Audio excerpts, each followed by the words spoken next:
Now, maybe you've heard this bad lawyer joke. How can you tell when a lawyer is lying? Their lips are moving. Well, the same is true when it comes to entrepreneurs and pitching. How can you tell when an entrepreneur is pitching? Their lips are moving.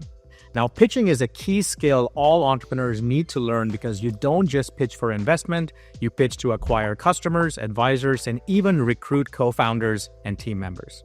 But the mistake many entrepreneurs make is trying to pitch their ideas the exact same way to everyone. Different audiences share different worldviews and require different types of pitches to get them to see what you see. So in this video, I'm going to share the different audience worldviews of a startup, which will help you craft better pitches and secure buy-in from your key stakeholders. Hi there, if you're new to this channel, my name is Ash Maurya. I'm an entrepreneur and author and the creator of the one-page business modeling tool, Lean Canvas. On this channel, I share systematic strategies and techniques for launching and growing a startup. So let's start with what a worldview is. In his groundbreaking book, All Marketers Are Liars, Seth Godin describes a worldview as the set of rules, values, beliefs, and biases people bring to a situation. Good marketing is not about changing a person's worldview, but rather framing your story in terms of their pre-existing worldview. The same is true in entrepreneurship. Good entrepreneurship is not about brute forcing your idea or solution, but rather framing a business model story in terms of your audience's pre-existing worldview. Your audience, in this case, comprises of investors, customers, advisors, team members, and even competitors. I'll illustrate these different worldviews of a startup using a one-page Lean Canvas, which also happens to be a great business model storytelling tool. So let's begin with the story we tell ourselves. When we get hit with an idea, what we see most clearly is the solution or product that we want to build. I show this as the awesome box on the Lean Canvas. We spend a disproportionate amount of time discussing the uniqueness of our product features or its underlying technology, and we believe that if only we could bring this solution or product to life, everything else would work itself out. But building a product takes resources. So what keeps us up at night is establishing enough runway in order to bring our solution to life. To do that, you might have to turn to investors. But investors don't really care about your product or solution. They care about one thing: a business model story that promises them a return on their investment within a set time frame. More specifically, this is what they want to know. How big is the market opportunity? They don't care about who your customers are, but how many. In other words, how big is the market? The next thing they care about is how will you make money? They want to understand the intersection of your cost structure and revenue streams to gauge your profitability and growth potential. And finally, they want to know how you will defend against copycats, because anything worth copying will be copied. What unfair advantages do you possess now or will acquire in the future to deter competition? But what gets investors' attention above everything else is traction. If you walk into an investor's office with the beginnings of a hockey stick curve, you'll trigger a Pavlovian response. They'll sit you down and try to understand the rest of your business model story. So what is traction? Traction is evidence that people other than yourself, your team, and your mom care about your idea. The people that count here, of course, are customers. And so traction is nothing more than a measure of your product's engagement with your customers. And any traction is better than no traction, and so it naturally follows that before trying to win over investors, maybe you should try to win over a few customers first. So how do you do that? What do customers really care about? Now, customers too don't care about your product or solution either. They care about the problems or obstacles standing in their way of achieving a desired outcome or getting some job done. You probably didn't wake up today with a burning desire to buy some random app, but if you've been struggling with a problem like, say, finding a better or more fulfilling job, you might have signed up for a job listing service that used the headline, "We help you find your dream job in 30 days, or we give you your money back." This headline is an example of a promise or unique value proposition, and it's the first thing that customers care about.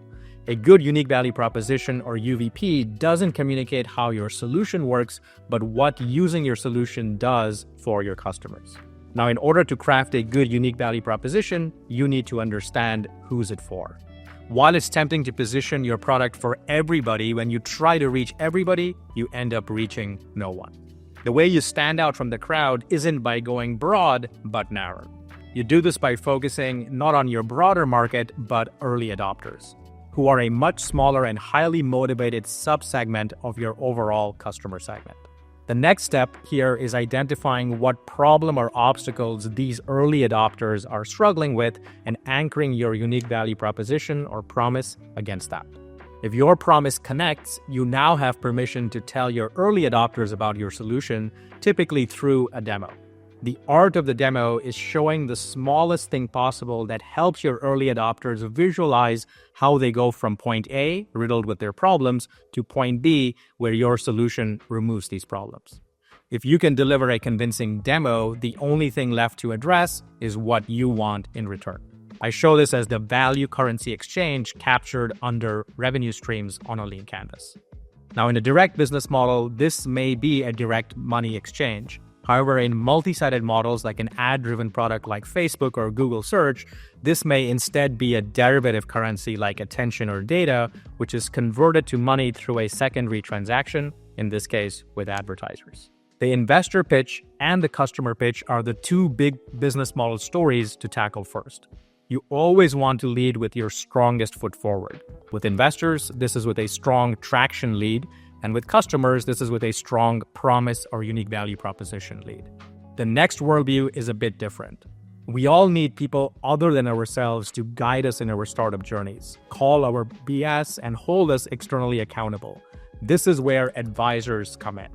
Good advisors bring a unique worldview to the conversation, but unlike the others, their worldviews are driven by their past experiences, strengths, and interests. When faced with an internal startup problem, good ideas can come from anywhere. And so the key here to building a good advisory board is to surround yourself with a diverse set of advisors and be as open and honest with them as possible. Practicing success theater with them where you only share good news may result in a pat on the back, but it misses out on a tremendous learning opportunity. Communicating effectively with advisors requires using a learning versus pitching frame, and you can say that this is less of a pitch and more of a transparent, open progress update. When talking with advisors, I find it best to provide a quick business model progress update in 5 to 10 minutes using a lean canvas and your metrics as visual storytelling aids. Then I shut up and listen. I listen for objections and possible solutions to my problems without getting defensive or trying to change their mind. Now, no one has a crystal ball, and you alone own your business model.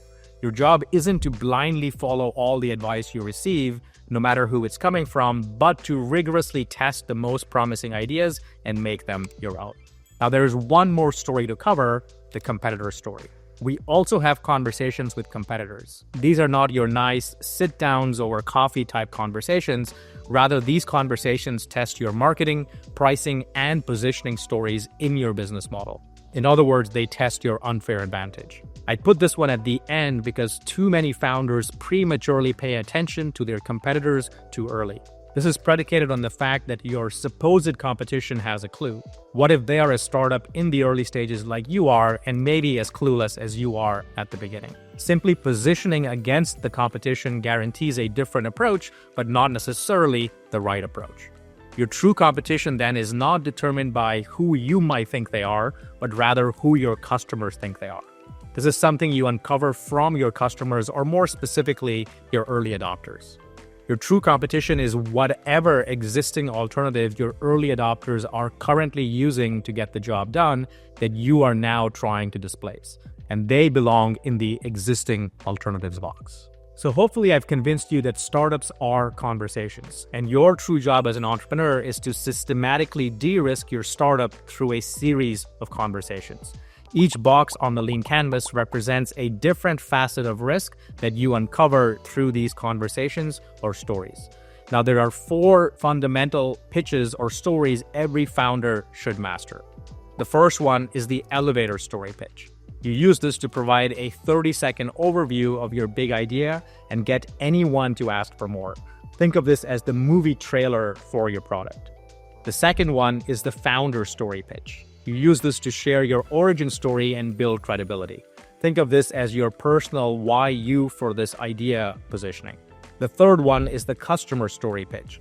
You use this to acquire customers. Now, while the job of the elevator pitch is to earn attention, this pitch is the workhorse that earns trust and turns prospects into paying customers. And finally, we have the business model story pitch. You use this one to tell your startup's business model story to recruit co-founders, attract advisors, and secure investors for your idea. Now, the elevator pitch is the foundational pitch that I recommend everyone start with because all others build upon it. If you'd like to learn how to craft a compelling 30-second elevator pitch, you should check out this video. Thanks for watching, and until next time, take care.